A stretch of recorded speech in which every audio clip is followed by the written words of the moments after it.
Long before us, another kind of human walked this earth stronger, smarter, and more attuned to nature's whispers. They built fires that never died, and dreamed of the stars when the night was still young. But something happened, something no one remembers. Their bones sleep beneath ours, their voices erased from time. This is not a myth, it's the story of the ones who should have inherited the world and vanished. 300,000 years before your breath touched the morning air, before your ancestors learned to fear the dark, the world breathed differently. The continents wore different faces. Then Africa stretched wider, her coastlines drunk on melted ice, her forests thick with mysteries that would never know the weight of written words. In those days, the earth sang with older rhythms.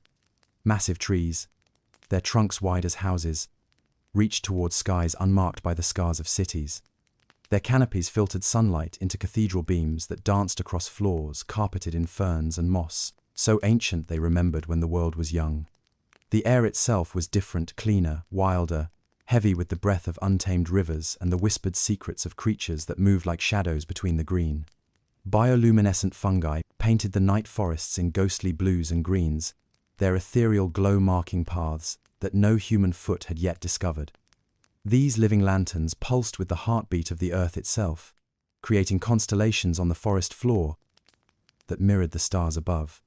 When darkness fell, the world did not sleep, it transformed, becoming a realm of soft light and gentle magic, where every step might reveal wonders that modern eyes have forgotten how to see.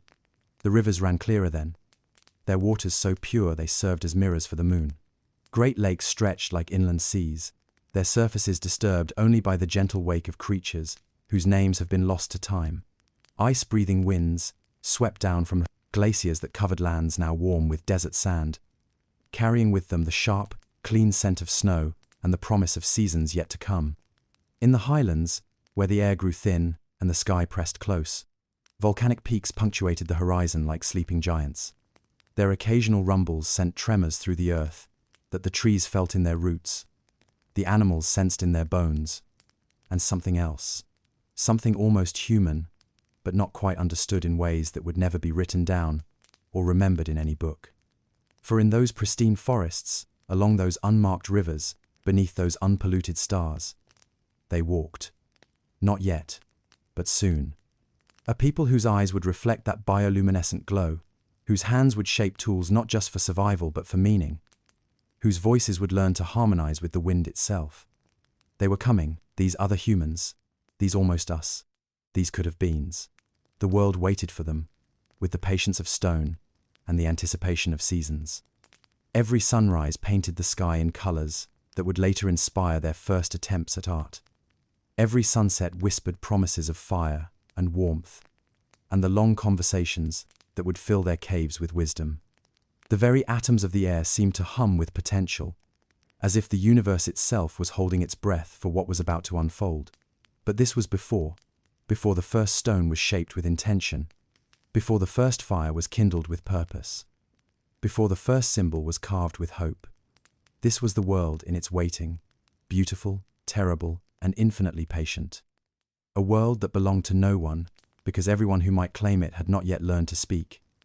The mountains stood sentinel over valleys that would soon echo with voices. The forests sheltered clearings that would soon glow with firelight.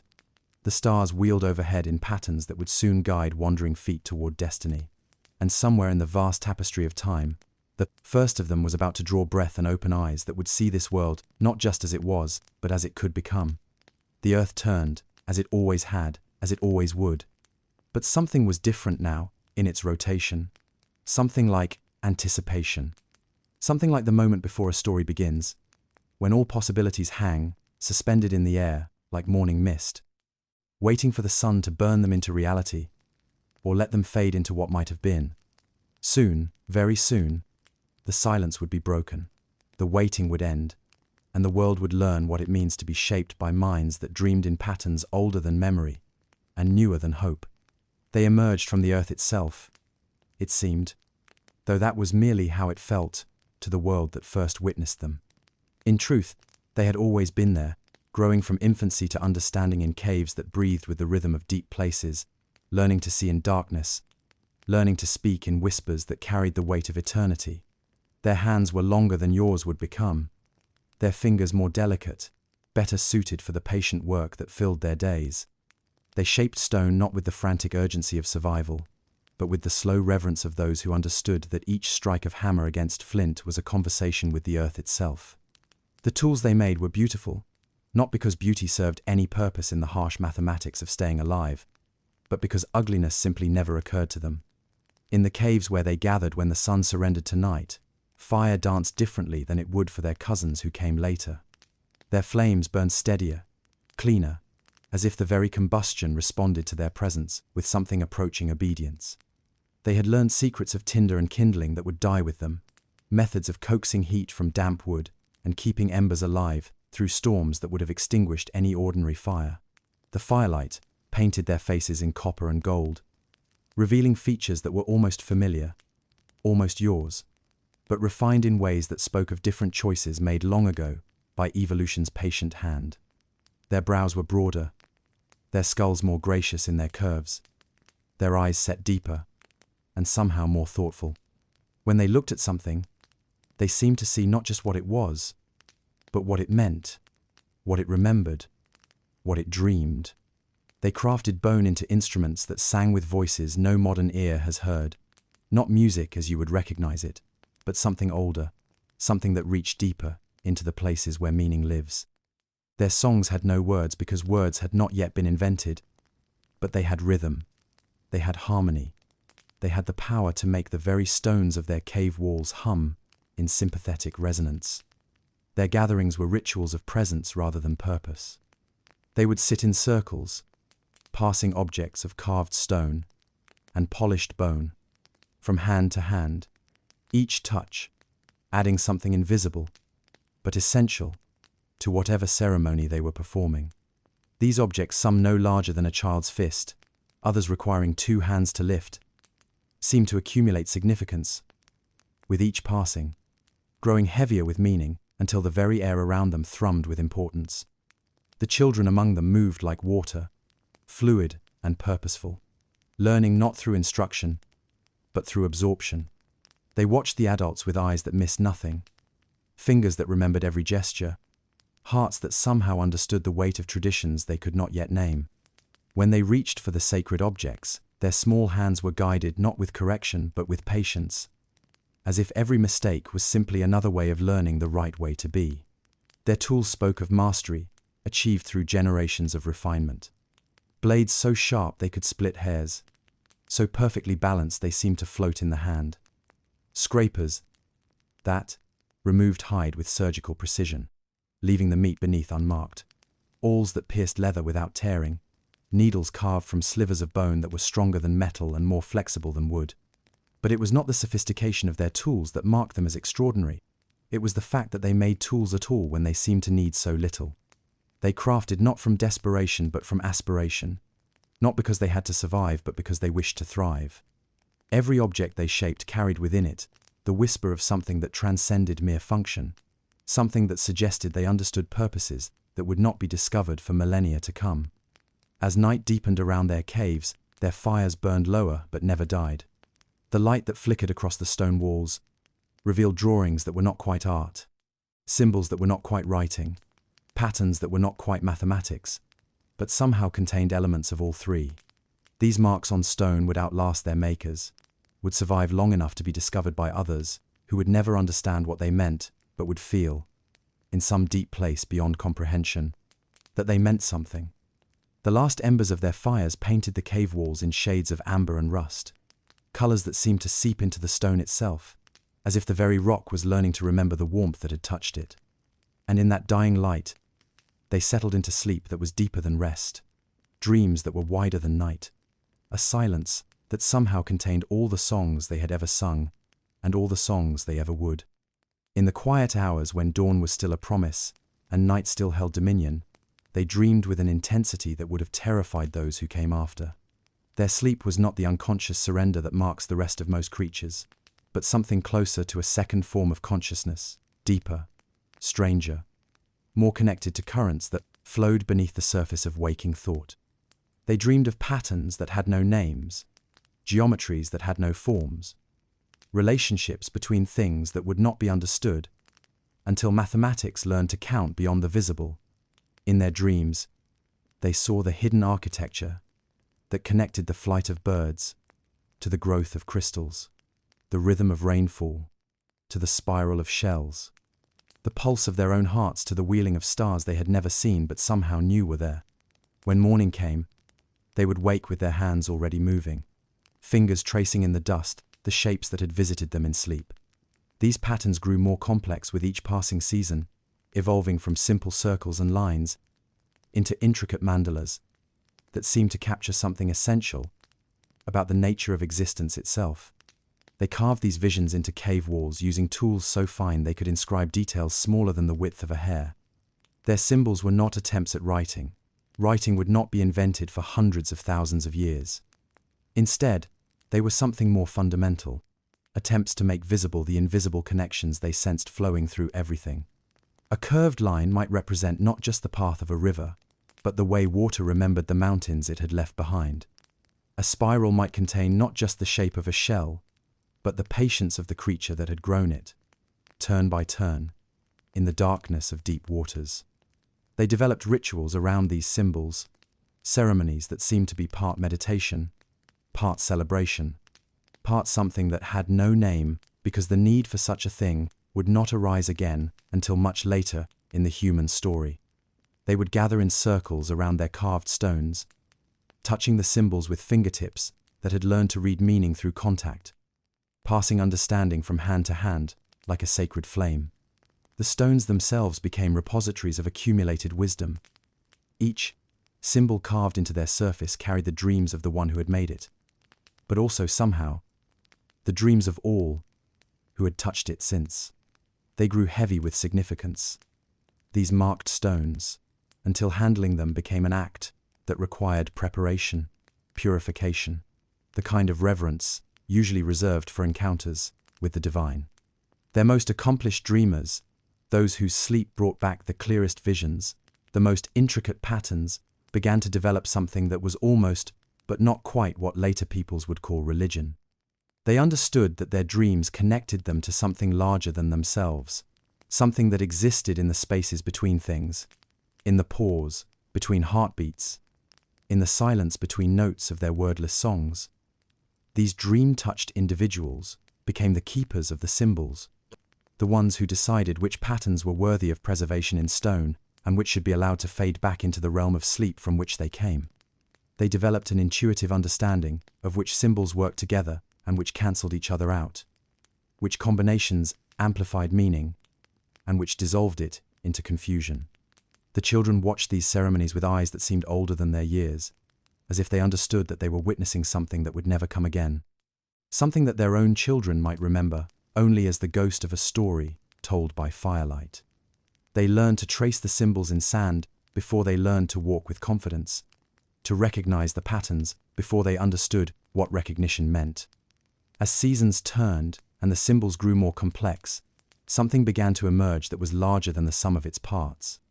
The cave walls, covered now in intricate patterns that spiraled and intersected and branched like the growth of living things, began to feel less like decoration and more like something else.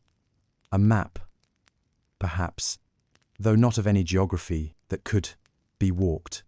A story, though not of any events that had occurred in time. The dreamers themselves began to change, their eyes taking on a quality of depth that suggested they were seeing further into the patterns than those around them could follow. They moved differently, spoke less, spent longer periods in contemplation of the symbols they had helped to create. And sometimes, in moments when the light struck the cave walls just right, it seemed as if the patterns themselves were dreaming back, as if consciousness was flowing both ways, between the makers and the made, creating something that was neither fully human nor entirely other, but somehow, impossibly, both. The first sign was not the strangers themselves, but the way the animals began to move. Birds changed their flight patterns, following routes that seemed to curve around something that was not yet visible. Herds of grazing creatures shifted their territories, leaving behind rich grasslands, for reasons that even the most observant among them could not understand. The very insects seemed to buzz with a different frequency, as if the air itself had begun to carry new vibrations. The dreamers felt it first, waking from sleep with expressions of puzzlement that gradually deepened into concern. Their dreams had begun to include figures that were almost familiar, but somehow wrong shapes that walked upright, like their own people, but carried themselves differently, moved with different rhythms, looked at the world through eyes that reflected back different questions. These dream strangers felt dangerous, not because they threatened violence, but because they threatened something more fundamental, the possibility that there might be more than one way to be human. When the scouts returned from the eastern valleys, with reports of smoke from unknown fires, the news passed through their communities like ripples on still water. The smoke was wrong. They said too thick, too dark, rising in patterns that spoke of fires, built for different purposes by minds that operated according to different principles. The strangers were burning green wood, wasting fuel, creating signals that could be seen from great distances. They seemed to care nothing for concealment, nothing for the delicate balance that kept the world in harmony. The first actual sighting came at dawn, when the light was uncertain and shapes could be mistaken for shadows. A hunting party crested a ridge and found themselves looking down into a valley where other figures moved among the trees. For a long moment, both groups simply stared, trying to process what they were seeing.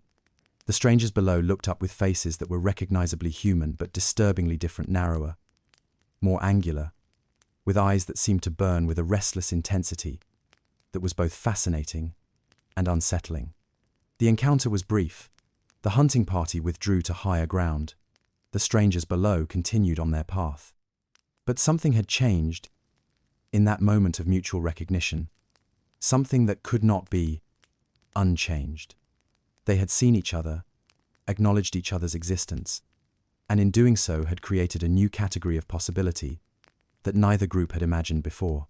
The possibility of others who were like them, but not them, human, but different, familiar, but alien. Word spread through their communities with the speed that important news always travels. Councils were called, debates held in voices so low they seemed like whispers even to those who participated in them. The implications were staggering. If there were others like them, then they were not unique. If there were others unlike them, then perhaps their way of being human was not the only way. The very foundations of their understanding of themselves began to shift, like stones settling under new weight. Some argued for approach, for contact, for the possibility of learning from these strangers, who might have knowledge they lacked. Others counseled caution, pointing to the differences they had observed, the wasteful fires, the loud voices that carried too far, the way the strangers moved through the landscape, without seeming to listen to what it was telling them. A few, the most sensitive among the dreamers, spoke of disturbances in the patterns they had been tracing for generations, as if the very presence of the strangers was somehow disrupting the delicate geometries that connected all things. The children sensed the change most acutely. They began to wake from sleep with tears they could not explain, reaching for comfort that could not be given because no one yet understood what comfort was needed. The symbols they traced in the dust became more angular, more fractured, as if their unconscious minds were already adapting to a world that had become more complex and less certain. As days passed and more sightings were reported, a strange mixture of curiosity and dread began to permeate their communities. They found themselves posting watches, not because the strangers had shown any hostility, but because the very fact of not knowing what the strangers might do next was more unsettling than any direct threat could have been. They were discovering what it meant to live in a world where surprise was possible, where the future was not a gentle extension of the past but something that might arrive wearing an unfamiliar face. The strangers, for their part, seemed equally curious and equally cautious. They made no immediate attempts at approach, but they established camps within sight of the valleys where the other humans lived, their fires visible each night like new stars that had descended to Earth. The distance between the two groups remained constant, close enough to observe, far enough to retreat, near enough to wonder, distant enough to fear. And in that careful space between approach and withdrawal, something began to grow that would reshape both peoples in ways neither could foresee. It was not yet conflict, not yet friendship, but something more fundamental and more dangerous. The recognition that the world was larger and stranger than either had imagined, and that sharing it might require choices that would test the very essence of what it meant to be human. For a brief season, perhaps the length of time it takes for leaves to bud, flourish, and fall, both peoples inhabited the same valleys in a dance of distance that was almost like harmony. They learned each other's patterns without ever speaking, developed an intricate choreography of avoidance that allowed both groups to hunt, gather, and thrive without direct confrontation. It was a masterpiece of coexistence, delicate as spiderwebs and twice as fragile. The original inhabitants continued their ancient routines, but with new awareness coloring every action. Their hunting parties moved more quietly. Their gatherings ended earlier. Their fires burned lower. They began to develop new signals among themselves, gestures, and sounds that could convey warnings, without alerting the strangers to their presence. It was as if they were learning to live partially invisible, existing fully but revealing themselves only to each other. The strangers, meanwhile, seemed to operate according to entirely different principles. Where the first people moved like water, flowing around obstacles and finding the path of least resistance, the newcomers approached the world like fire, direct, consuming, transformative. They cleared spaces where the others would have adapted to existing clearings. They built structures where the others would have used natural shelters. They announced their presence where the others had learned the art of moving without disturbing. Yet there were moments of unexpected grace. Once, a child from each group became lost simultaneously, one from the forest people while gathering berries, one from the newcomers while chasing a butterfly. Both search parties converged on the same meadow at sunset to find the plucked children sitting together, sharing fruit, and communicating in the universal language of laughter. The rescue became a careful exchange of gestures, nods, even something that might have been smiles, before each group retreated with their own child, leaving behind the echo of a possibility that neither was quite ready to explore. The dreamers among the forest people began to report visions that included both groups, patterns that seemed to suggest some larger design that required the presence of both peoples. These dreams were troubling because they implied change, growth, evolution in directions that could not be predicted or controlled. Some of the symbols carved into their sacred stones began to incorporate new elements, angular shapes that echoed the different way the strangers moved through space, jagged lines that seemed to represent the sound of their louder voices. The animals that inhabited the valleys began to adapt to the presence of both groups, developing new migration patterns that took into account the territories claimed by each people. Birds learned to nest higher to avoid the strangers' more intrusive presence, while still remaining accessible to the gentler approach of the forest dwellers. Deer discovered paths that allowed them to drink from the river without crossing the sight lines of either group. Even the insects seemed to have developed preferences, with different species flourishing near each type of human settlement. Trade began spontaneously, though neither group would have recognized it as such. Objects left deliberately in neutral spaces, a perfectly carved stone tool here, an unusually beautiful shell there, would disappear and be replaced by different objects of comparable utility or beauty. No one ever witnessed these exchanges, but both groups understood they were occurring. It was commerce conducted by faith, economy based on the assumption that fair dealing was somehow natural, inevitable, or perhaps necessary. The children of both peoples showed the greatest adaptability, developing games that could be played at a distance, songs that could be sung in harmony, even when the singers were separated by meadows and streams. They seemed to understand instinctively that the differences between the groups were less important than the similarities, that two kinds of human might simply be twice as human rather than half as much. But as the season progressed, subtle tensions began to surface like stones revealed by receding water. The strangers' hunting techniques were more aggressive, more efficient, and more devastating to the animal populations that both groups depended upon.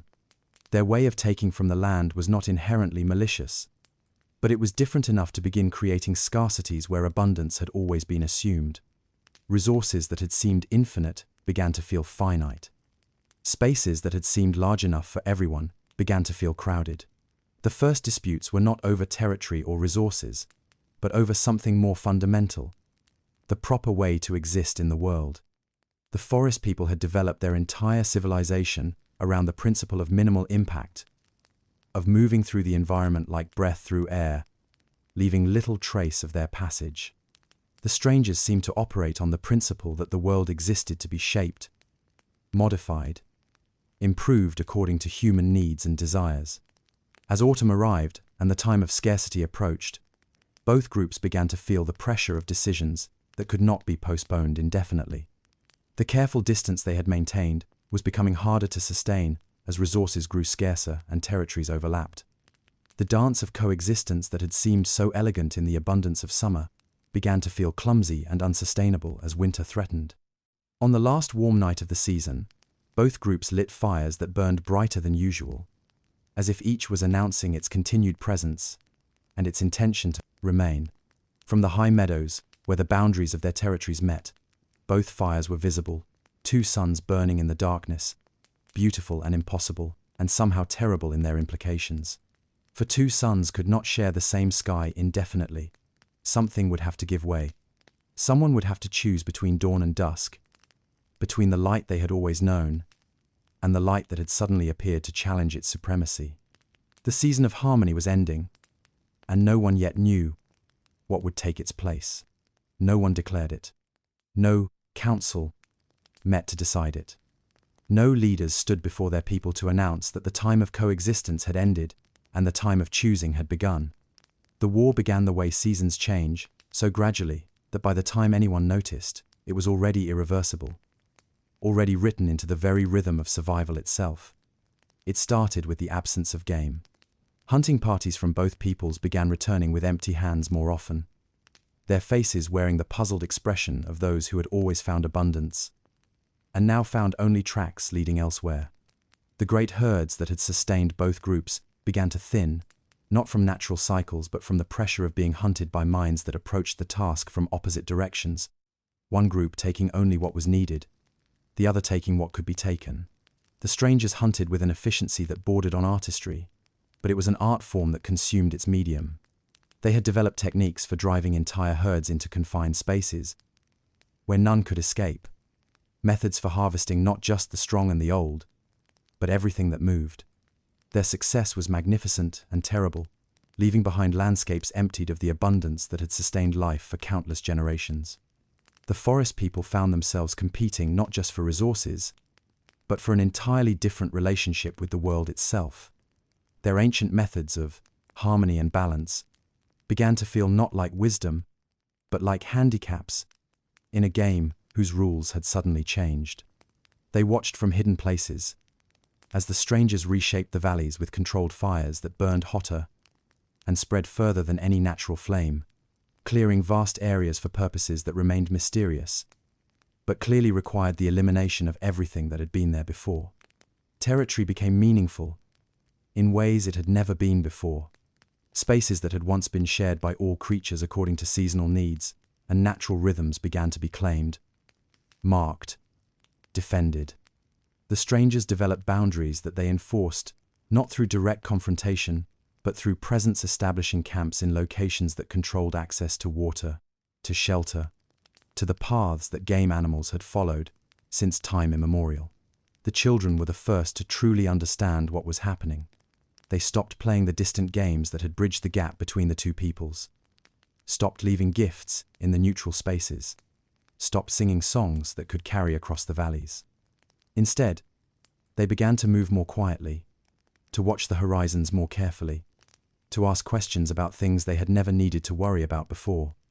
Their laughter became more subdued, their sleep more restless, their drawings in the dust more angular and fractured.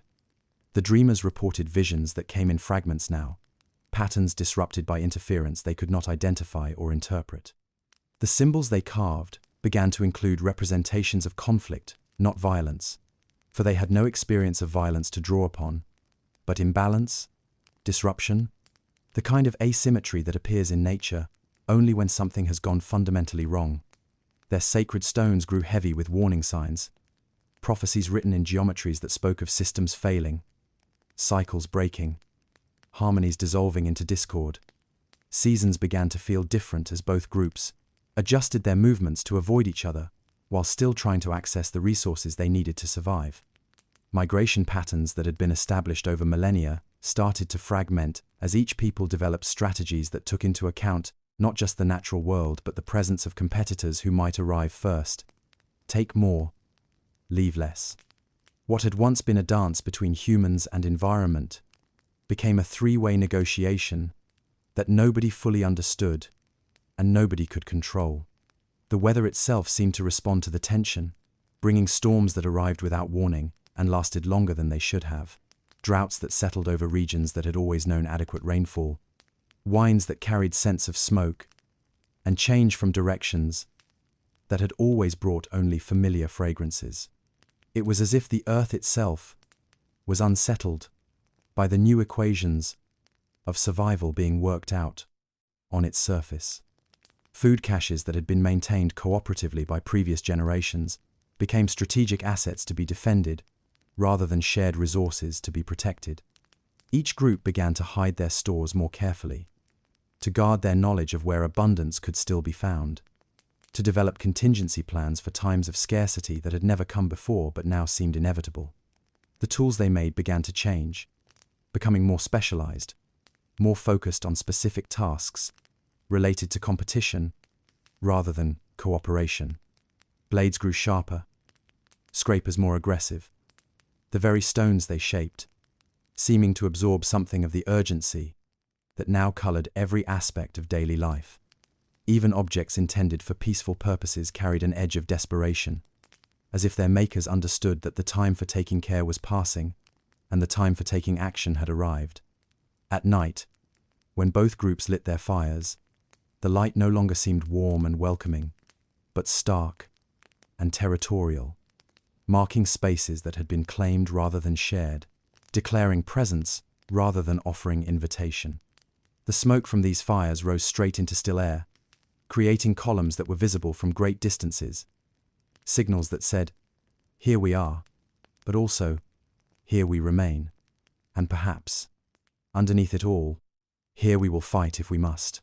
The silent war was fought with footprints and fire signs, with the systematic depletion of resources and the gradual redrawing of boundaries that had never needed to exist before. No blood was shed, but something more precious was lost. The innocence that had allowed both peoples to believe that the world was large enough, rich enough, generous enough to sustain every way of being human that evolution might devise. And in that loss, both groups began to change in ways that would prove irreversible, adapting not just to scarcity, but to the presence of others who were simultaneously family and strangers, mirrors and threats, the closest thing to themselves they would ever encounter, and the greatest challenge to their continued existence they had ever faced. The cold came early that year, arriving like a thief in the night to steal the last warmth from a world already grown uncertain. It was not the gradual cooling that marked the turning of normal seasons, but something harsher, more persistent, a chill that seemed to sink into the very bones of the earth and refused to be dislodged. The trees felt it first, their leaves falling while still green, their branches growing brittle weeks before the usual time. The animals felt it next, their fur growing thicker and their behavior becoming frantic as instincts told them to prepare for a winter, unlike any they had experienced before. The ice sheets, which had been retreating slowly northward for generations, paused in their recession and began to whisper of return. Glacial winds carried the promise of expansion, of a world remade in crystalline purity that would bury the complexities of competing claims beneath layers of indifferent white. The very air grew sharp, with the taste of snow that had not yet fallen, but was already gathering itself in clouds that darkened the northern horizons.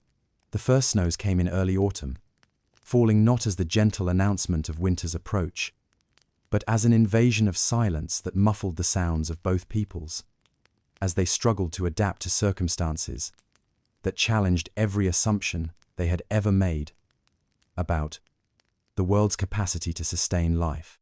The flakes fell larger than anyone remembered, settling into drifts that refused to melt when the sun emerged, building layers that spoke of a season that might never end. Game animals began their migrations earlier, and in larger groups, fleeing southward with a desperation that suggested they understood something about the approaching cold that even the most experienced hunters had not yet grasped. Entire species disappeared from regions where they had been abundant for countless generations, leaving behind only tracks in the snow that led toward uncertain refuge, in lands already crowded with those who had arrived before them. The forest people retreated deeper into the mountains, following paths their ancestors had walked during previous times of hardship, seeking shelters that had protected their lineage through earlier cycles of abundance and scarcity. But even these ancient refuges felt different now. Smaller somehow, less capable of providing the safety they had offered in the past. The caves that had once felt like homes began to feel like graves, their walls closing in as the world outside grew increasingly hostile to any form of life that required warmth, movement, hope. Their fires, which had once burned bright and steady, began to flicker with uncertainty as fuel became scarce, and every piece of wood had to be weighed against the possibility that it might be the last they would find. The flames that had once painted their gatherings in warm colors of copper and gold now cast shadows that seemed larger, darker, more ominous. The very light seemed to hold less heat, as if the cold was learning to devour not just warmth, but the capacity for warmth, the memory of what warmth had felt like. The strangers adapted more quickly, their different relationship with the environment, serving them well in a time when the environment itself was becoming hostile to traditional ways of being. They developed new techniques for finding shelter, for preserving food, for maintaining warmth through the long nights that grew longer with each passing day.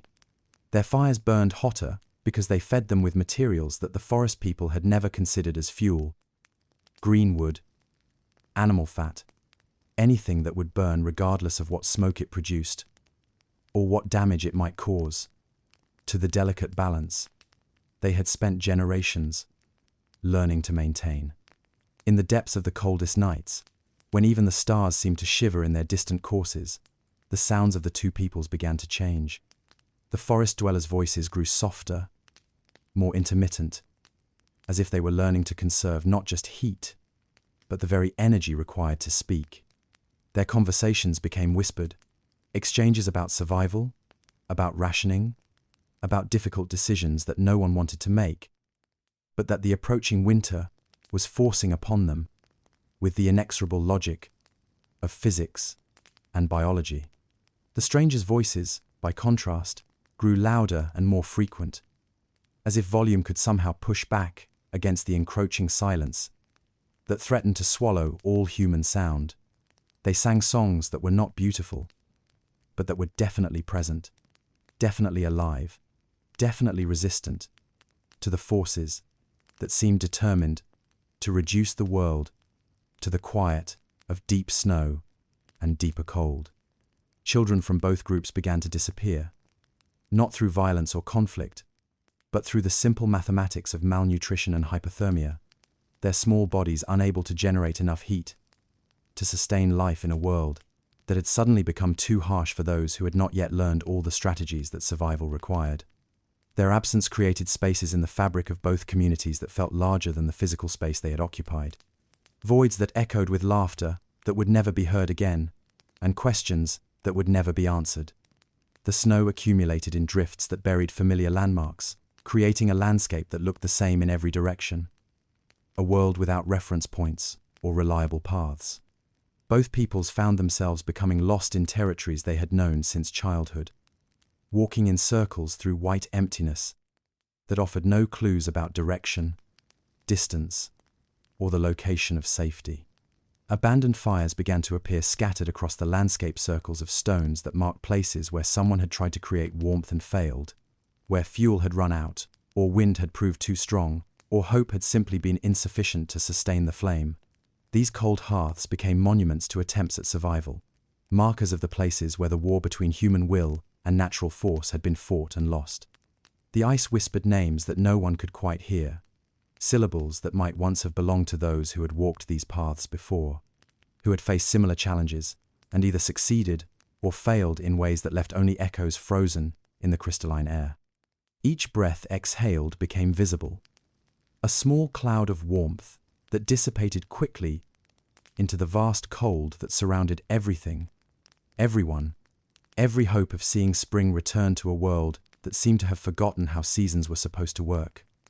And through it all, the cold continued its patient advance, claiming territory not through conquest, but through the simple expedient of making life impossible for anything that could not adapt quickly enough to its relentless requirements for survival.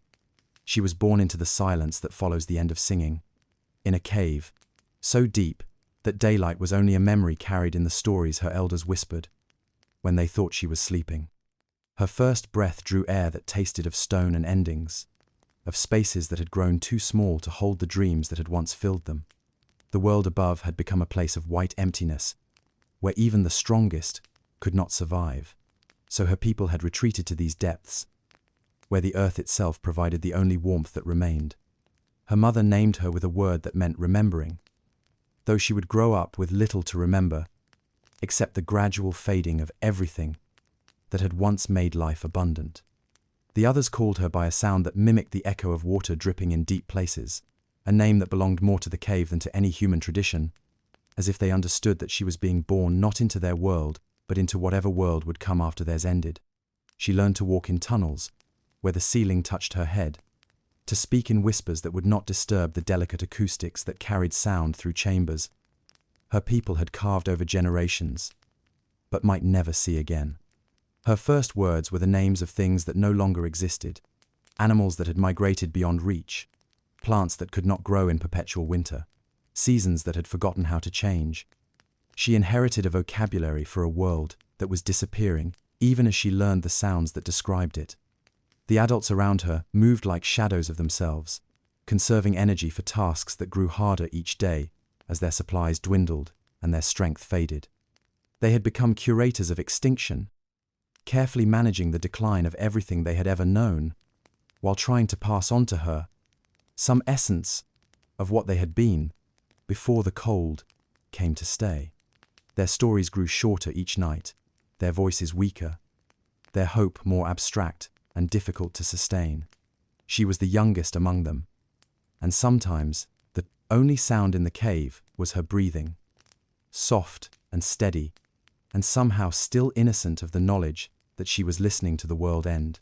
The others would gather around her when she slept, not for warmth, though warmth was precious beyond measure, but for the comfort of watching someone dream, who had never known anything but this diminished world, and therefore might still imagine possibilities that their experience told them were impossible. When she woke, her eyes would seek the carved symbols that covered the cave walls, patterns her people had created over countless generations to capture meanings too complex for words. But even these ancient designs seemed to be fading, not physically but spiritually, as if the meanings they contained were draining away like water from a cracked vessel. She would trace the lines with her finger, trying to absorb whatever wisdom they still held, unaware that she was performing a farewell ceremony for knowledge that would die with the last person who understood it. Her games were solitary inventions played with stones and shadows, elaborate ceremonies that recreated the rituals she had never seen performed in their full glory. She built tiny fires from splinters of wood so precious that each one represented a choice between light and warmth, between beauty and survival. She sang songs she had never heard, melodies that seemed to rise from some genetic memory of what music had sounded like, when there had been enough breath to sustain it, when there had been reason to believe that songs might be heard by others who would carry them forward. The elders watched her play and saw in her movements the echo of celebrations they had once known, festivals of abundance that had filled entire valleys with joy and laughter, and the confidence that such times would come again. In her solitary dancing, they recognized steps from ceremonies that had once honored the changing seasons, the return of game animals, the success of hunts that brought not just food, but the assurance that life would continue in forms they understood and cherished. She began to speak to the walls themselves, addressing the carved symbols as if they were companions who could hear and respond. Her conversations with stone became the only dialogues in a world where dialogue was becoming impossible, where the adults had less and less to say to each other as their options narrowed and their energy focused entirely on the mathematics of survival.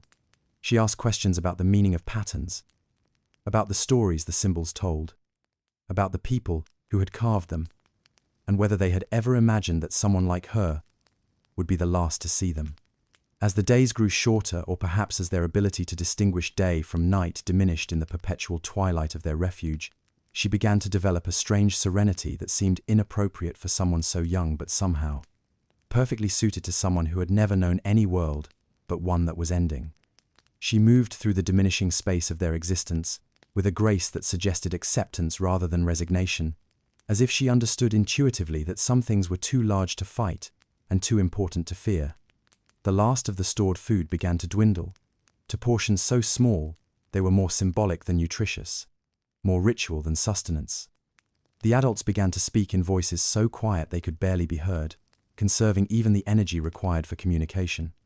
But she continued to hum melodies that no one had taught her, continued to trace patterns in the dust that seemed to connect the ancient symbols to new possibilities that existed only in her imagination. When the final ember of their last fire flickered and died, leaving them in darkness that was complete and perhaps eternal, she was the only one who was not afraid. She had been born into diminishment and had learned to find wonder in the spaces between what had been and what might be. As the cold settled over them with finality that even hope could not warm, she closed her eyes and dreamed of symbols that blazed with their own light, of patterns that continued beyond the walls of any cave, of meanings that could survive, even when the minds that had created them could not.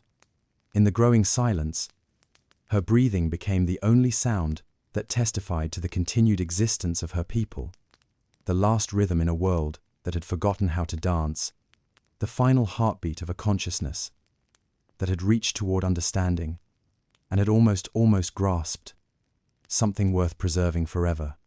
In the final season of their existence, when the cold had settled so deeply into the world that it felt like a permanent feature of creation rather than a temporary visitor, something unexpected happened that would echo through the bloodstreams of the future long after the last of their fires had gone dark. It began with a meeting that was both accidental and inevitable, the kind of encounter that feels like fate disguised as coincidence. A young woman from the forest people, weakened by hunger and driven by desperation, to search for food in territories that had become dangerous, stumbled into a valley where one of the strangers had built a shelter against the howling winds that scoured the landscape bare. He found her collapsed in the snow, more dead than alive, her lips blue with cold, and her eyes unfocused with the kind of exhaustion that comes from fighting a losing battle against forces too large to defeat. He carried her to his fire, one of the few that still burned regularly, fed by his people's more aggressive approach to fuel gathering, and spent 3 days nursing her back to a condition that resembled life. They had no common language except for the universal vocabulary of survival, the offering of warmth, the sharing of food, the basic recognition that consciousness deserved protection simply because it was rare and precious in a world that seemed increasingly hostile to its continued existence. When she was strong enough to travel, she should have returned to her people. When his obligation to preserve life had been fulfilled, he should have continued on his own path toward whatever refuge might still exist in the warming lands to the south. Instead, they lingered in that valley for days that stretched into weeks, creating between them a small pocket of possibility in a world that had seemingly exhausted all its possibilities. They learned to communicate through gestures and expressions, through the sharing of tasks that required cooperation, through the kind of wordless understanding that develops between people who are facing the same impossible circumstances, and discovering that facing them together makes them slightly less impossible. Their different approaches to survival began to complement rather than compete, creating solutions that neither could have discovered alone. She taught him the forest people's methods for reading the subtle signs that indicated where food might still be found, the tracks that revealed which animals had adapted to the new conditions, the plants that could survive beneath snow, the way water moved through frozen landscapes to create hidden pools that never quite froze solid.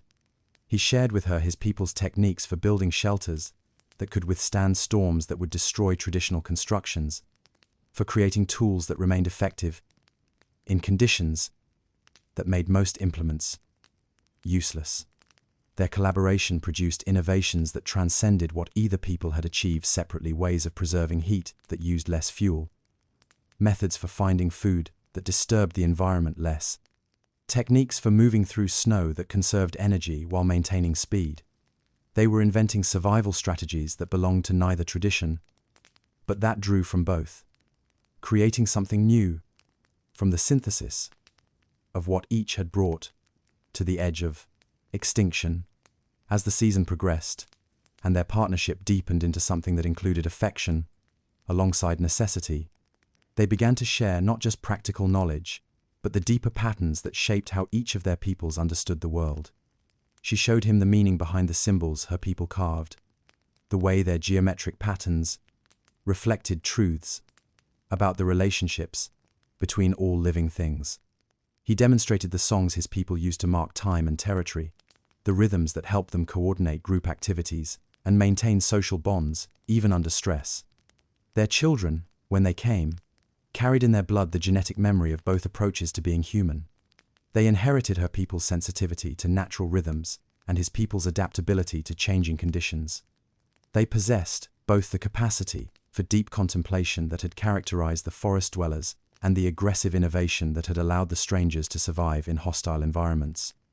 They were hybrids in the most literal sense, bridges between what had been and what might become, but they were also something else, the living repositories of traditions that were dying even as they were being born.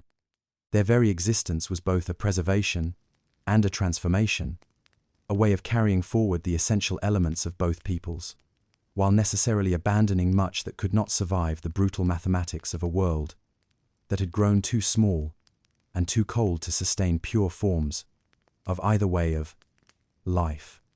Other similar unions occurred in those final seasons, scattered across the landscape, wherever individuals from both peoples encountered each other in circumstances that made cooperation more attractive than competition.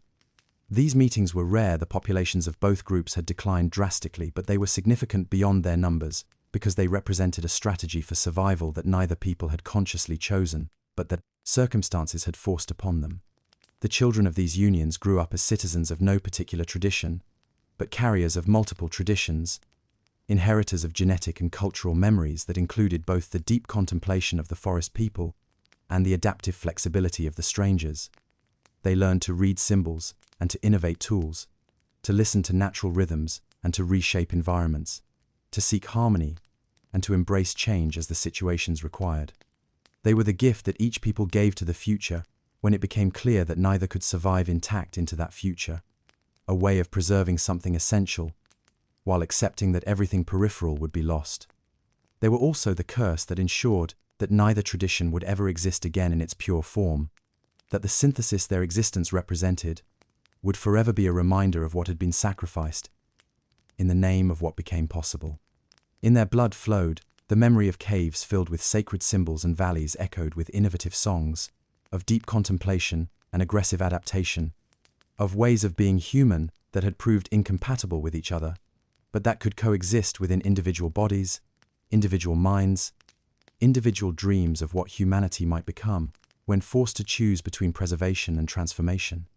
The last fire burned in a cave so remote that its light had never been seen by eyes other than those that kindled it. A flame fed by the final fragments of wood that had been saved, not for warmth, but for this moment, the moment when ending would become complete, and the long story of their people would speak its final sentence into the darkness that was. Gathering to claim everything they had ever been, there were 7 of them left, though the number felt both too large and too small to serve as the conclusion to a tale that had begun with thousands scattered across fertile valleys, when the world was young and generous with its gifts. 7 voices to sing the songs that had been sung by countless generations. 7 pairs of hands to trace the symbols that had been carved into stone when carving still seemed like a conversation with eternity. 7 hearts to beat the rhythm that had sustained their people through seasons of abundance and seasons of struggle, until this final season that was neither. They had gathered here not by plan, but by the logic of diminishment, the way water collects in the lowest places, when everything else has dried up. Each had arrived carrying what remained of different communities, different traditions, different ways of remembering what they had all once shared. The old woman who had been the keeper of the northern caves brought with her the memory of star patterns that had guided migrations for longer than anyone could count. The young man who had survived the collapse of the eastern settlements carried songs that could summon rain and legends about the first fires. Around them, the objects that had defined their civilization lay arranged in careful patterns that recreated, in miniature, the sacred geometry they had spent generations learning to recognize in the relationships between all things. Stone tools that had been passed down through bloodlines until the bloodlines ended, carved figures that represented concepts too complex for words, fragments of their symbol language carefully preserved on pieces of stone, small enough to hold, but heavy enough to anchor memory against the winds of forgetting. The fire cast their shadows on walls that bore the accumulated artwork of their final years' symbols that had evolved beyond anything their ancestors would have recognized. Patterns that seemed to contain prophecies about futures that would now never arrive, geometries that mapped territories of meaning. Their people had been exploring, right up until the moment when exploration became impossible. These were not the careful, deliberate carvings of earlier generations, but something more urgent, more desperate, the visual equivalent of last words spoken by those who know they will not have another chance to speak. Their conversations had grown strange in these final days, shifting between languages that were dying as they spoke them, and silences that contained more meaning than words had ever carried.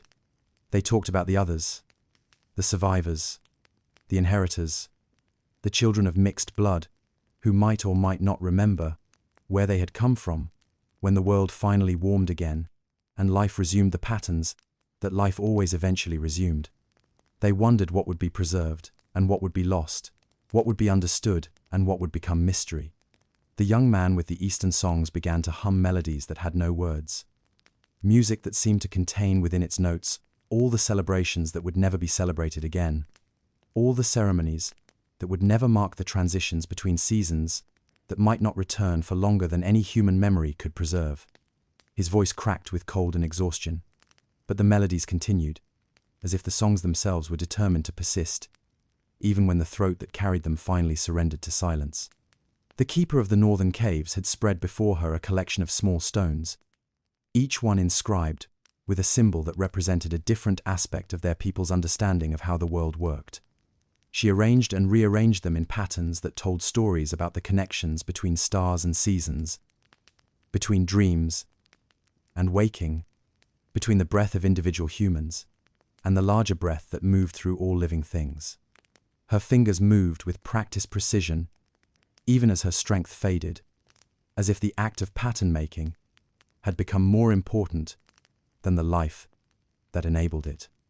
As the night deepened and the fire burned lower, their voices joined together in harmonies that their ancestors would have recognized, songs that reached back through generations to the very beginning of their people's attempt to make sense of existence, through music and meaning. The melodies wove together like the patterns they carved in stone, each voice contributing something essential while the whole created something larger than any individual contribution could achieve. The fire began to consume the last of their carefully hoarded fuel, the flames growing smaller and more precarious with each breath they drew from air that seemed to grow thinner and colder with each exhalation. The light that danced across the cave walls grew dimmer, causing the symbols carved there to fade back into shadow, returning to the darkness from which they had emerged when human consciousness first learned to make marks that meant something beyond themselves. One by one, their voices faded from the harmony, not from choice, but from the simple mathematics of bodies that had reached the limits of what they could sustain in a world that no longer provided what sustaining required. The songs grew simpler as fewer voices carried them, the melodies reducing to their essential elements as the complexity that multiple singers could create became impossible to maintain. The last voice to sing belonged to the youngest among them, a woman whose children had been born into the final winter, and who had watched them fade before learning to speak their own names. Her song was wordless but somehow contained words, melody that carried meaning without requiring translation, sound that bridged the gap between everything her people had been and the silence that would follow them. When even her voice finally stopped, the only sound in the cave was the quiet crackling of embers that were consuming themselves, transforming wood into ash, light into memory, warmth into the kind of cold that settles into spaces and remains there long after the reasons for warmth have been forgotten. The night forgot their names first, then their faces, then the sound of their voices raised in harmony. It forgot the meaning of their symbols, the purpose of their tools, the significance of the patterns they had spent lifetimes learning to recognize. It forgot the way they moved through landscapes, the way they understood seasons, the way they had learned to see connections between things that others had never noticed were connected. The silence that followed was not empty, but full of everything that had been and was no longer, full of potential that would never be realized, full of questions that would never be answered, and answers that would never find the questions they had been meant to address. It was the silence that comes after the last word of the last story, when even the echo has faded, and the space where sound used to live has learned to exist without it.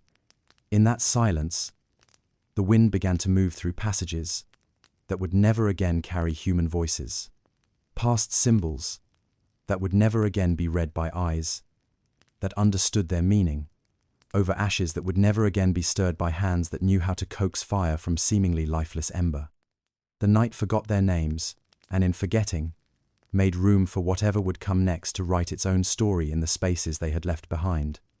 25,000 years after the last fire went dark, a young archaeologist with careful hands and impatient eyes knelt in the entrance to a cave that had been sealed by rockfall since the ice finally retreated. Her headlamp cut through darkness that had remained undisturbed for longer than human civilization had existed, illuminating walls covered in symbols that would require decades to decode and lifetimes to understand. She had come seeking evidence of early human migration patterns, expecting to find the usual scattered remains of Homo sapiens' expansion across the continents.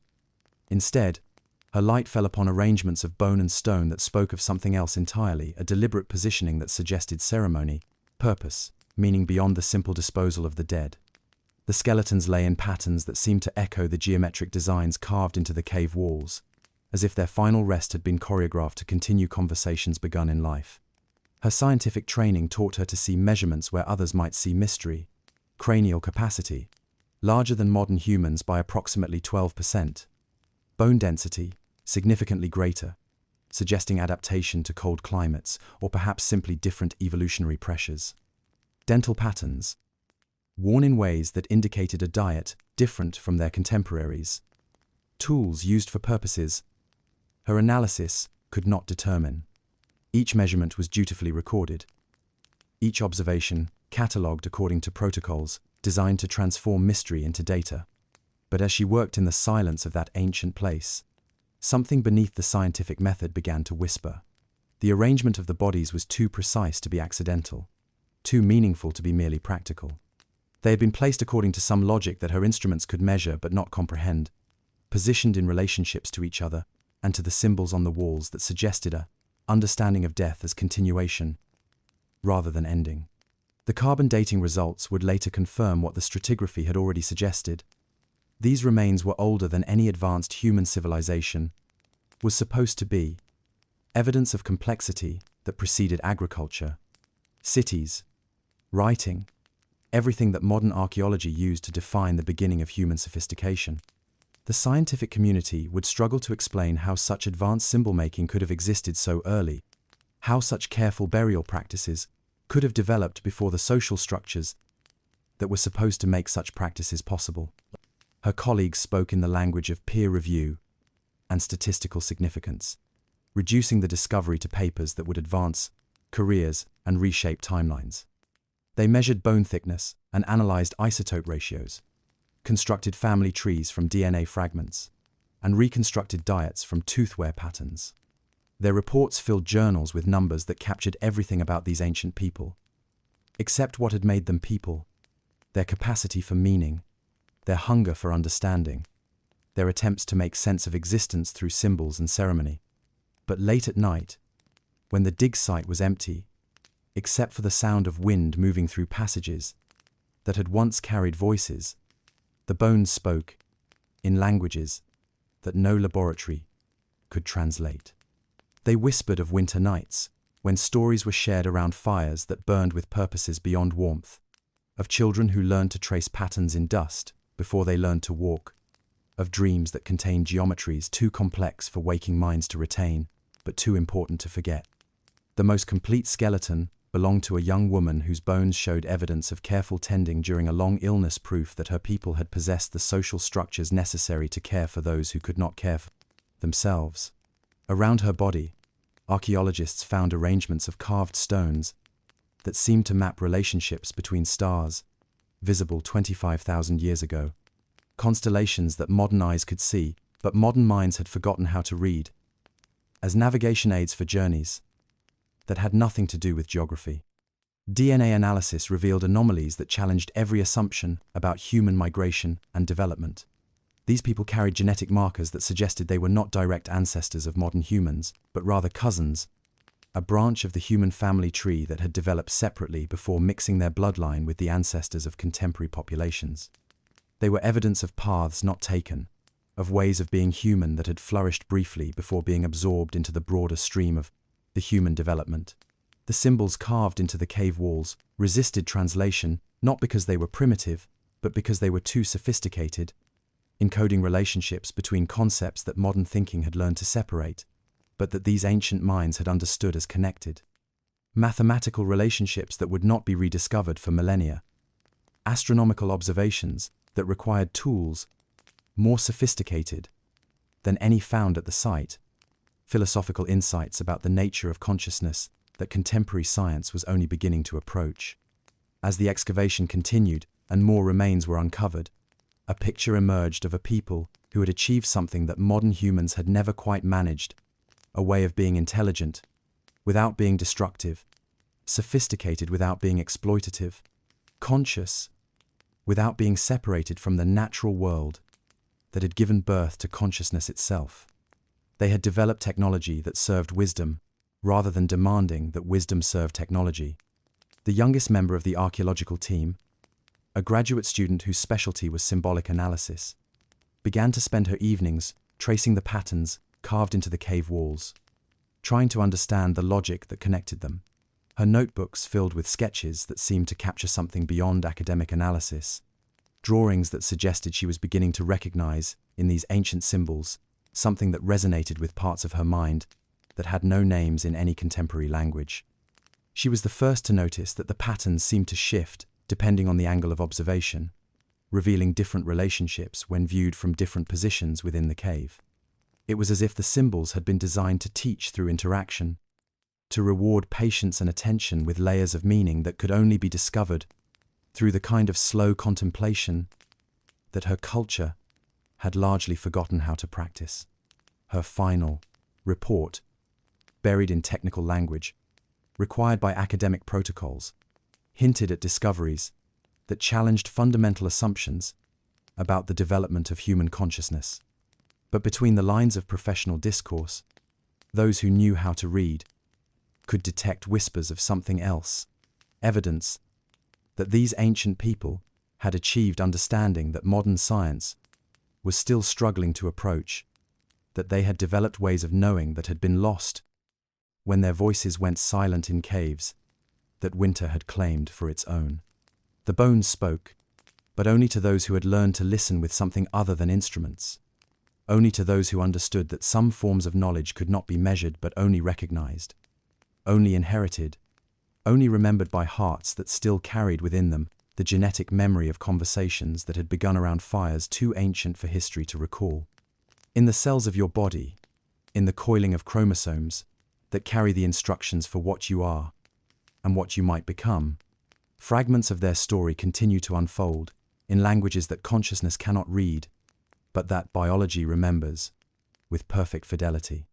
You are walking evidence of their existence, living proof that something of them survived the extinction that claimed their names, their voices, their way of understanding the connections between all things. Modern geneticists, armed with machines that can read the molecular poetry written in DNA, have discovered traces of something that was not supposed to be there, genetic signatures that belong to no known population of early humans, markers that suggest interbreeding with groups that official timelines claim never existed or that died out too early to have left descendants among contemporary humans.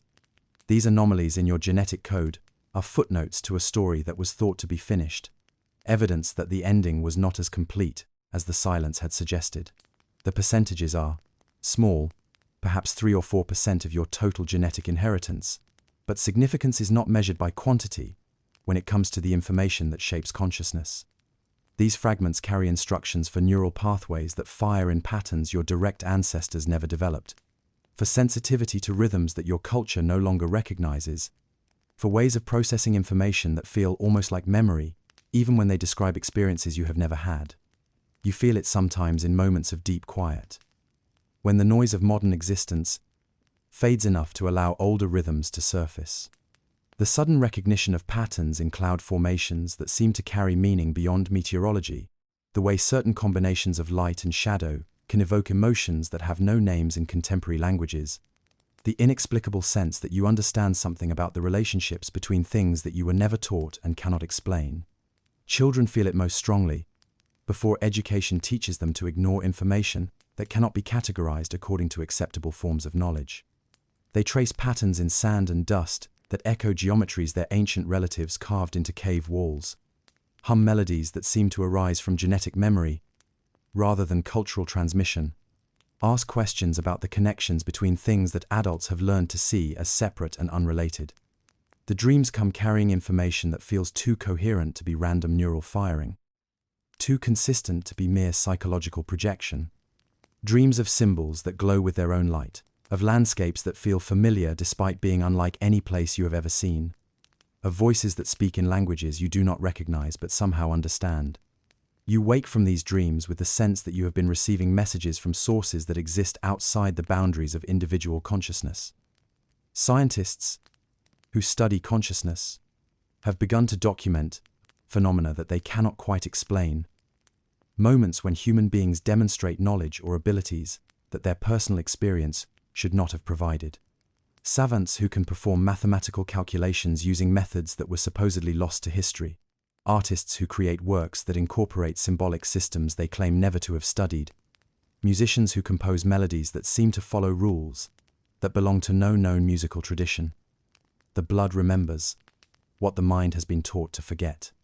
In the biochemical processes that regulate emotion, in the neural networks that process sensory information, in the rhythms that govern sleep and dreaming, in traces of their way of being, continue to influence how you move through the world, even when you have no conscious awareness of their presence. You carry within you their capacity for recognizing patterns that connect seemingly unrelated phenomena, their sensitivity to changes in natural rhythms that modern life has learned to ignore, their intuitive understanding that consciousness and environment are not separate categories, but different aspects of the same underlying reality. These abilities surface unpredictably, often in moments of crisis or transition, when conventional ways of understanding prove insufficient. The genetic fragments they left behind include instructions for producing neurotransmitters in combinations that can generate states of consciousness. Your culture has no names for ways of perceiving that bridge the gap between analytical thinking and intuitive knowing, between individual awareness and collective memory, between the boundaries of personal identity and the larger patterns that connect all conscious beings. Meditation practices from various traditions sometimes succeed in activating these dormant capacities, creating experiences that feel like remembering rather than learning, like returning rather than discovering. Practitioners report sudden access to understanding that seems to come from sources beyond their individual experience, knowledge that feels inherited rather than acquired, wisdom that seems to arise from biological memory rather than cultural transmission.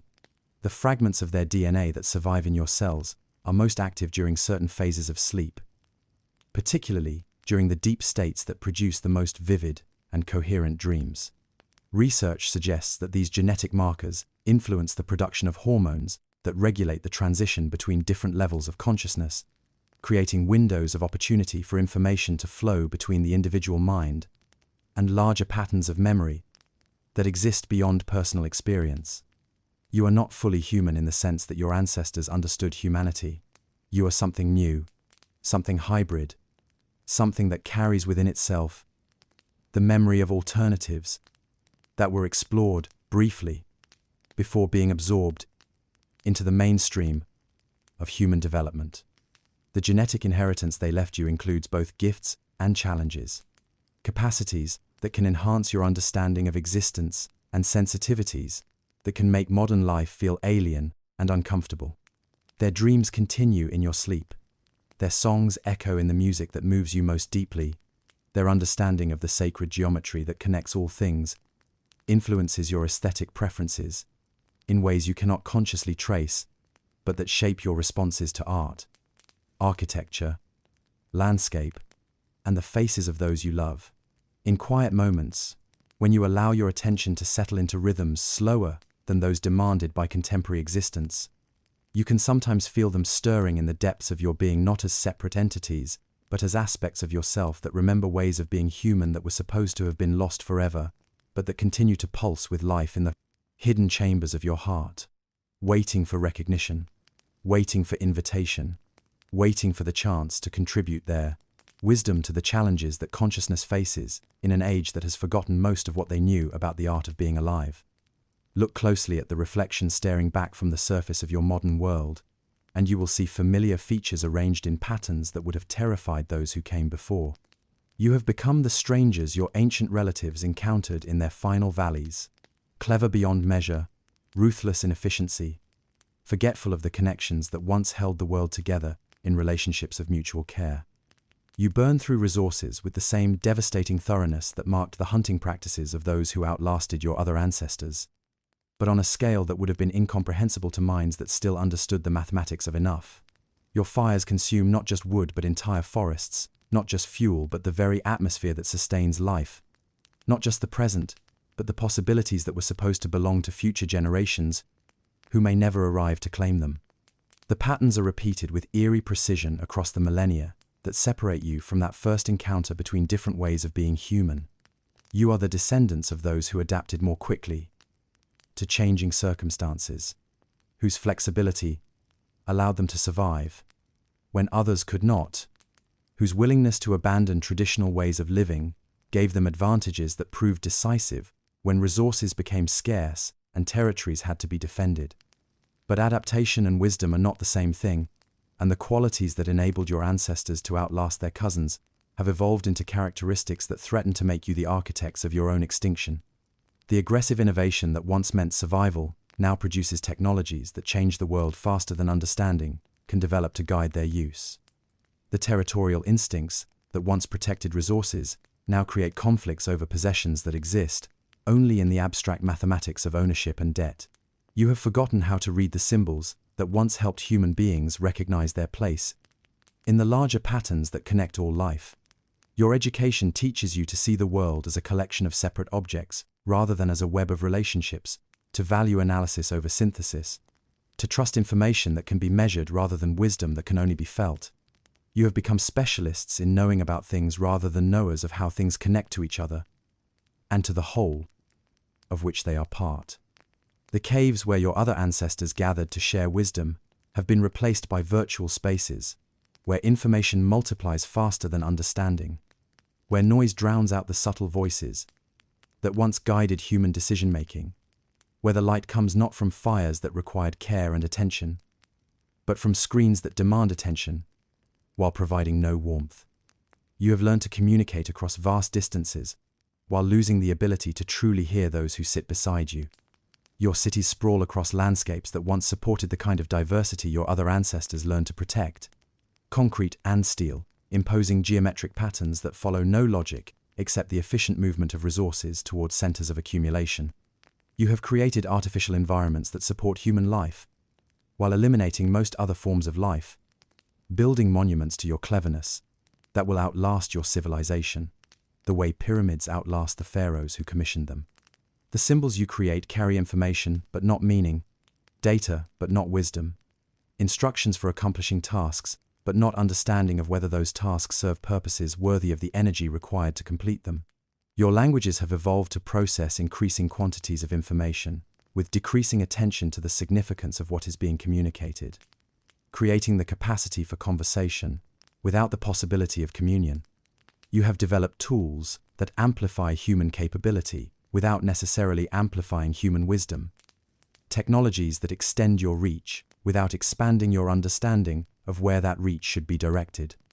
Your machines can calculate faster than consciousness can think, but they cannot distinguish between calculations that serve life and calculations that serve abstract goals that have become disconnected from the needs of actual living beings. The competitive instincts that once helped your ancestors survive scarcity have evolved into economic systems that create artificial scarcity in the midst of abundance, that reward the accumulation of resources beyond any possible use, that transform the gifts of the earth into commodities whose value is determined by their rarity rather than their contribution to the flourishing of life. You have become what they feared, a form of human consciousness that prioritizes efficiency over harmony, growth over balance, short-term advantage over long-term sustainability. The qualities that made your ancestors successful in competition with their cousins have become the qualities that make you unsuccessful in cooperation with the larger web of life that sustains all existence. But you also carry within you the memory of alternatives, the genetic and cultural inheritance of ways of being human that understood how to live in relationship rather than domination, how to take only what was needed rather than everything that could be taken, how to make decisions based on their effects on the seventh generation rather than the next quarterly report. The mirror shows you both possibilities, the reflection of what you have become and the ghost of what you might still choose to be. In your capacity for recognizing patterns, you carry the gift your other ancestors developed for understanding connections between all things. In your ability to feel empathy across the boundaries of tribe and nation and species, you inherit their wisdom about the fundamental unity that underlies apparent separation. You stand at the edge of the same choice that faced your ancestors when they encountered others who represented different ways of being human. You can continue to develop in directions that emphasize competition, efficiency, and the transformation of everything into resources for human use. Or you can learn to remember the wisdom that lives in your deeper inheritance, the knowledge that consciousness evolved not to dominate the world, but to help it know itself more completely. The extinction of your other ancestors was not inevitable. It was the result of choices made by individuals who did not understand the long-term consequences of their short-term decisions. Your future is not inevitable either. It is being written by choices you make every day, choices that will determine whether consciousness learns to serve life or continues to treat life as something that exists to serve the abstract goals of systems that have forgotten their original purpose. In the mirror of their extinction, you can see the outline of your own reflection growing clearer with each passing season. The question that remains is whether you will recognize what you are seeing in time to choose a different way of looking, a different way of being, a different way of remembering what it means to be human in a world that depends on your wisdom for its continued existence. In the deepest hours of sleep, when consciousness loosens its grip on the boundaries that separate self from world, individual memory from collective remembering, the dreams of your other ancestors rise, like underground rivers, breaking through to the surface after flowing in darkness for thousands of years. They return not as ghosts seeking to reclaim what was lost, but as aspects of yourself that were never truly gone, only forgotten, only waiting for moments when the noise of modern existence fades enough to allow older rhythms to pulse with life again.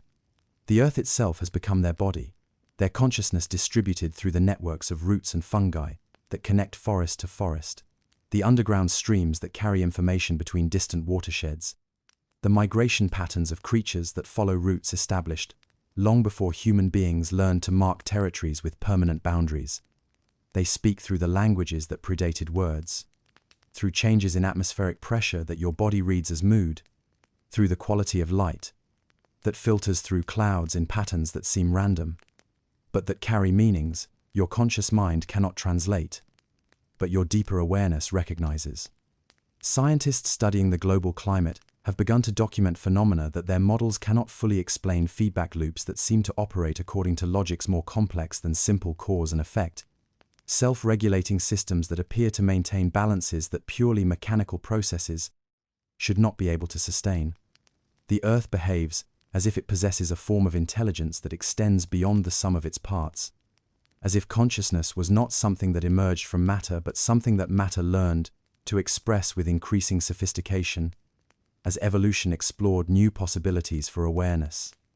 Your other ancestors understood this before understanding became a separate category of human activity, before knowing was divorced from being, before consciousness learned to think of itself as something that observed the world, rather than something the world used to observe itself.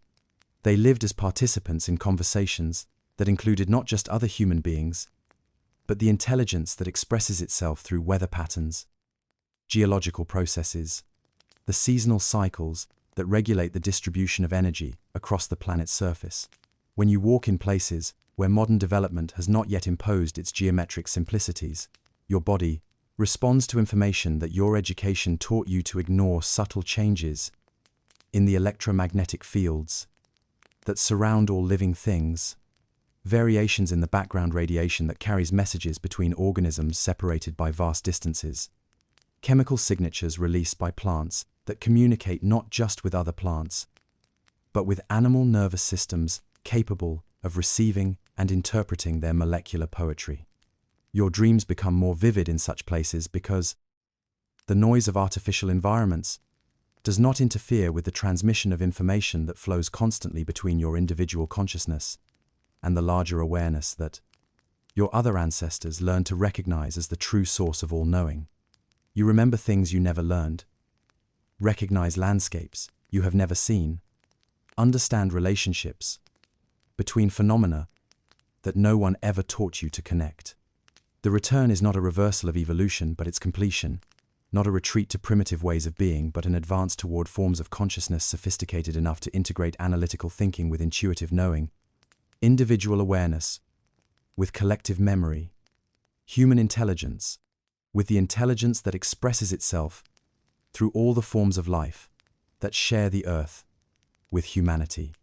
Children born in recent generations seem to arrive already, carrying capacities that previous generations had to struggle to develop: sensitivity to environmental changes that adults cannot detect, ability to communicate with animals using methods that transcend the spoken word, intuitive understanding of healing practices that work through mechanisms that conventional medicine cannot explain, but increasingly cannot ignore.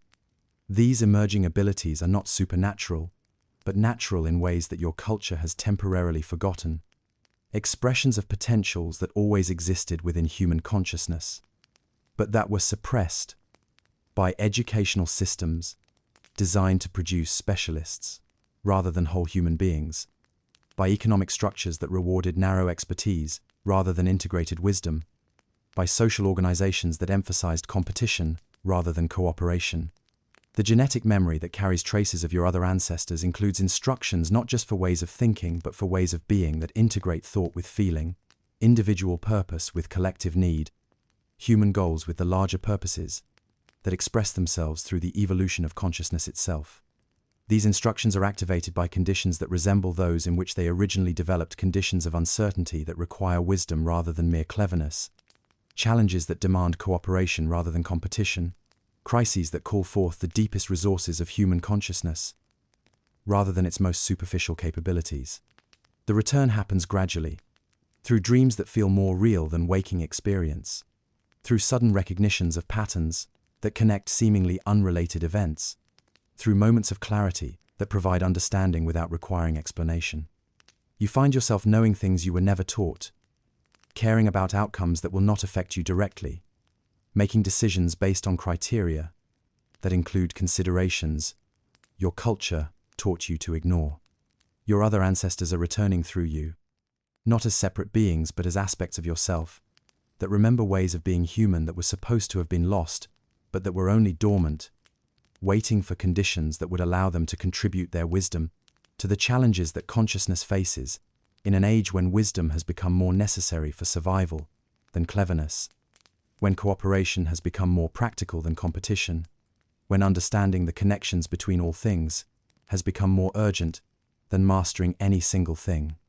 They return through the changes in your values that you cannot fully explain, through the expansion of your concern beyond the boundaries of immediate self-interest, through the growing recognition that your individual well-being is inseparable from the well-being of the larger systems of which you are part. They return through your increasing ability to think in longer timescales, to consider the effects of present actions on future generations, to make choices based on their contribution to the flourishing of life, rather than the accumulation of possessions. The return is both inevitable and voluntary, both the natural result of evolutionary pressures and the conscious choice to remember what was never truly forgotten, only temporarily obscured by the fascination with forms of power that proved to be less powerful than they appeared.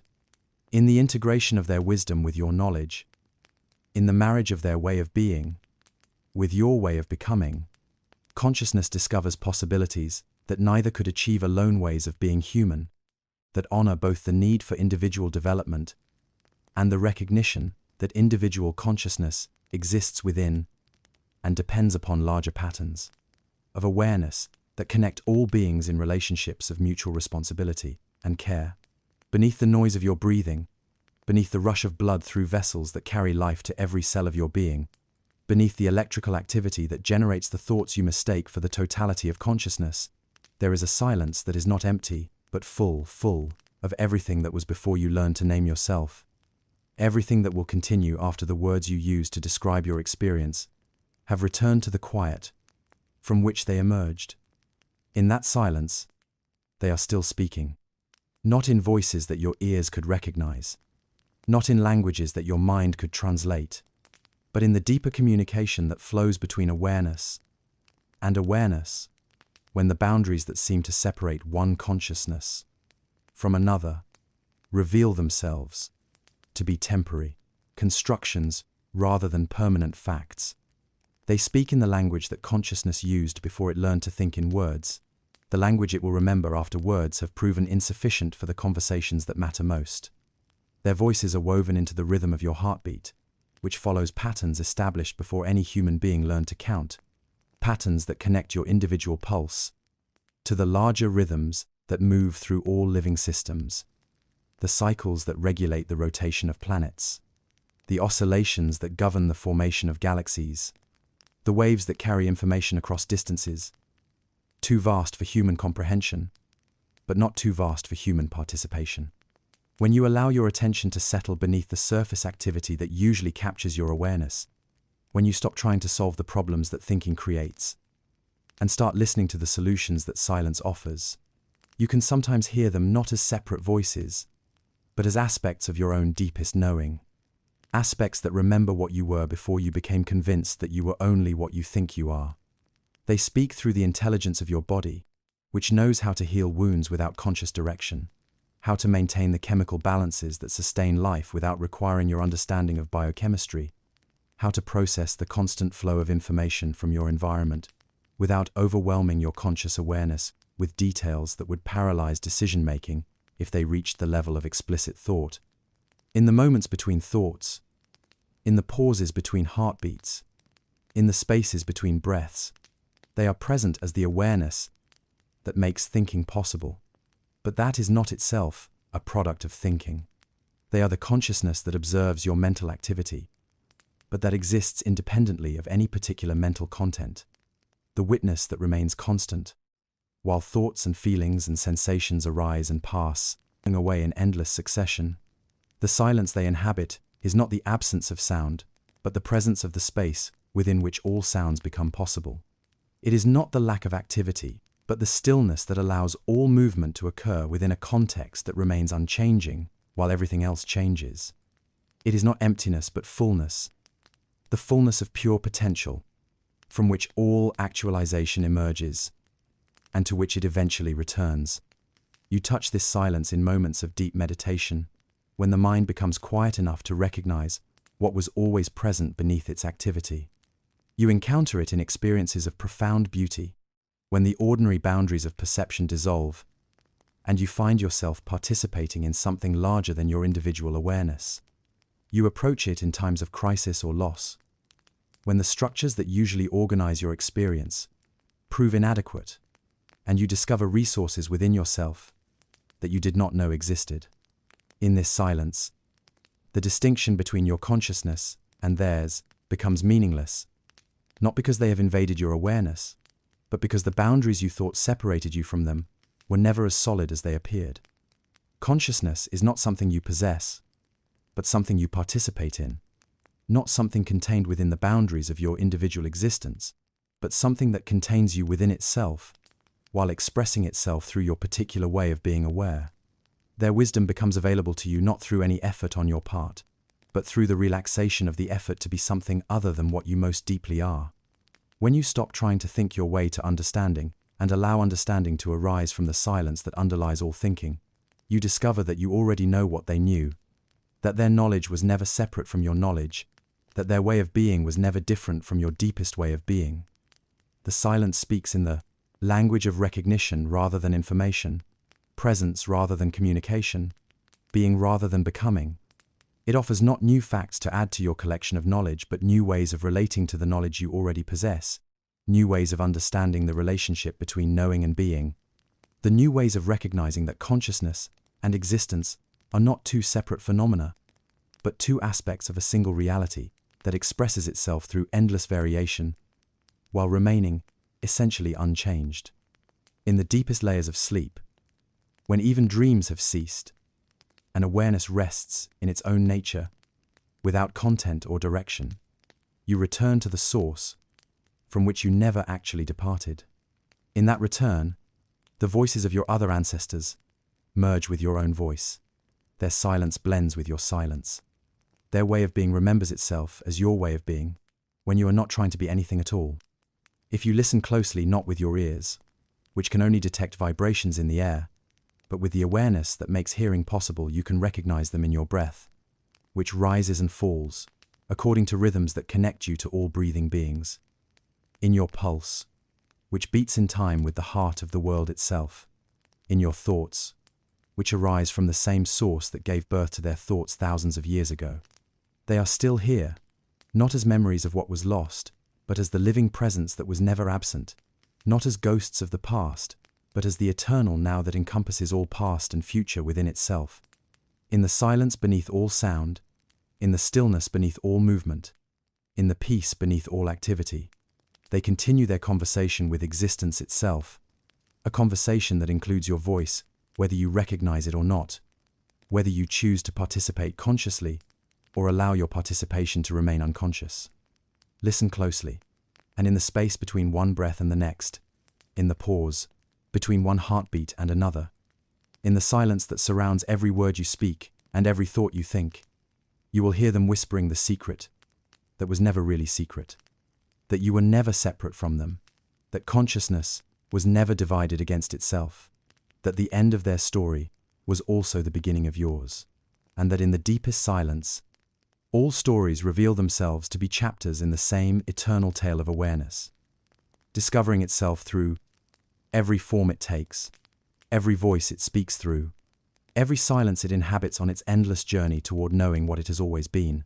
In the cave, water drips into pools that reflect no light, wind moves through passages that remember voices, and somewhere, in the space between echo and silence, a child's hum fades into the eternal quiet that holds all songs within itself, waiting.